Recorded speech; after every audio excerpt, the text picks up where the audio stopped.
নমস্কার বন্ধুরা, জানা হোমিওপ্যাথি চ্যানেলে আপনাদের স্বাগত জানাই। আশা করি আপনারা সবাই ভালো আছেন। বন্ধুরা, অনেকেই প্রশ্ন করে থাকেন যে আলফা আলফা টনিক কোন কোম্পানির ভালো, এসবিএল কোম্পানি না ডক্টর রেকে কোম্পানি।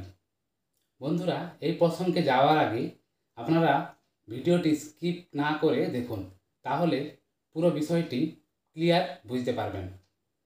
এই প্রসঙ্গে যাওয়ার আগে আলফা আলফা টনিকের কাজ কী সেটা নিয়েই জেনে নেওয়া যাক। এই আলফা আলফা টনিক যদি আপনি খান, তাহলে আপনার শারীরিক এবং মানসিকভাবে যে দুর্বলতা এইটা ঠিক হয়ে যাবে। আপনার যদি শরীরে ক্যালসিয়ামের ঘাটতি থাকে, এই টনিকটি খেলে আপনার শরীরে ক্যালসিয়ামের ঘাটতি পূরণ করবে, দেহের হাড় মজবুত হবে।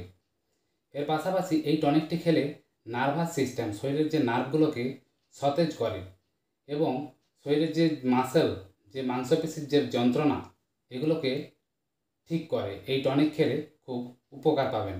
এছাড়া এই টনিক খেলে শরীরে যাদের বিশেষত হজমের সমস্যা, বদহজমের সমস্যা, তাদের খুব উপকার হবে এবং যাদের মোটেও খিদে পায় না, তাদের ক্ষুধা বৃদ্ধি পাবে। এগুলো হলো এর কাজ। এবার আসি আপনারা কোন কোম্পানির টনিকটি খাবেন। এসবিএলও ভালো আর ডক্টর রেকোয়ে দুটোই ভালো। এসবিএলটা ইন্ডিয়ান কোম্পানি এবং ডক্টর রেকোয়ে এটা হচ্ছে জার্মান কোম্পানি, দুটোই ভালো।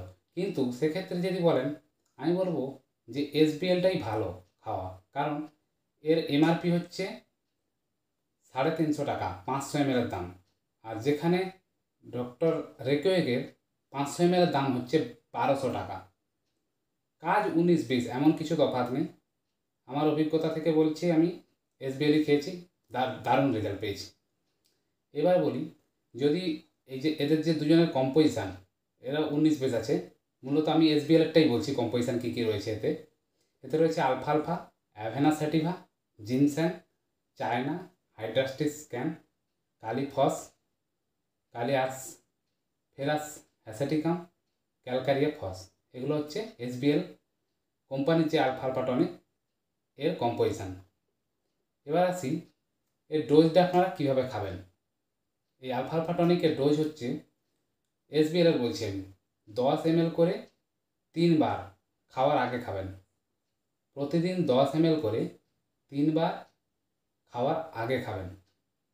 খেলে আপনি এই সমস্ত যা কিছু বললাম সব কিছু থেকে উপকৃত পাবেন। আশা করি বন্ধুরা ভিডিওটি বুঝতে পারলেন। যদি ভালো লেগে থাকে প্লিজ সাবস্ক্রাইব করে দেবেন। ধন্যবাদ বন্ধুরা।